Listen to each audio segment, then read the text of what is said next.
Nous sommes le 23 mai, comme tous les matins. Eh bien, on va remonter le temps grâce à vous. Vous nous emmenez en 49, le 23 mai 1949, une date très importante dans l'histoire de la guerre froide, Mathilde. Oui, il y a 73 ans, voilà ce qui se passait chez nos voisins allemands. La République fédérale d'Allemagne est née le 23 mai 1949, soit 4 ans environ après la capitulation inconditionnelle de la Wehrmacht. La République fédérale d'Allemagne est divisée en 9 Länder, auxquels il faut ajouter Berlin-Ouest qui, dotée d'un statut spécial, n'en demeure pas moins la plus grande ville du pays, avec 1 951 000 habitants.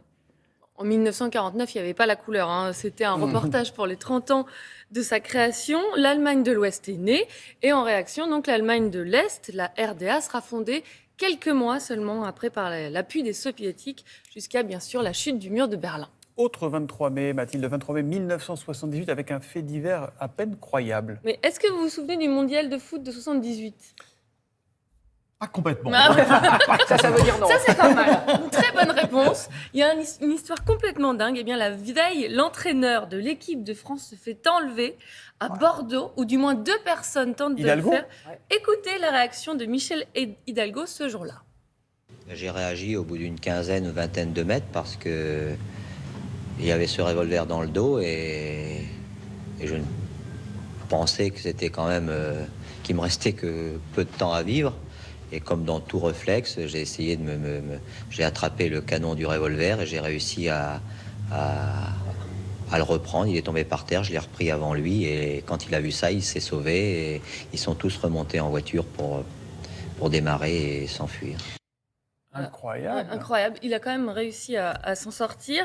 Il finira par s'envoler pour l'Argentine avec les joueurs. Bon, la France, elle sera éliminée dès le premier tour. C'était pas notre meilleure Coupe du Monde. C'est avec les colonels à l'époque qui étaient au pouvoir en Argentine. Absolument. Mais comment voulez-vous que je me souvienne d'un mondial dans lequel nous avons été éliminés au Oui, Exactement. Mais cet oui. enlèvement, quand même, était incroyable. C'est un général quand même. C'est vrai, il avait Mathilde. d'autres choses à Et faire. on va terminer, Mathilde, avec le 23 mai 56 et une chute vertigineuse. Oui, si vous avez le vertige, accrochez-vous, car voilà ce qui se passe ce jour-là. Au-dessus de la baie de Rio, très grave, la Française Colette Duval lit sur son altimètre 11 200. C'est de cette altitude qu'elle a décidé de sauter pour battre le record du monde de chute libre.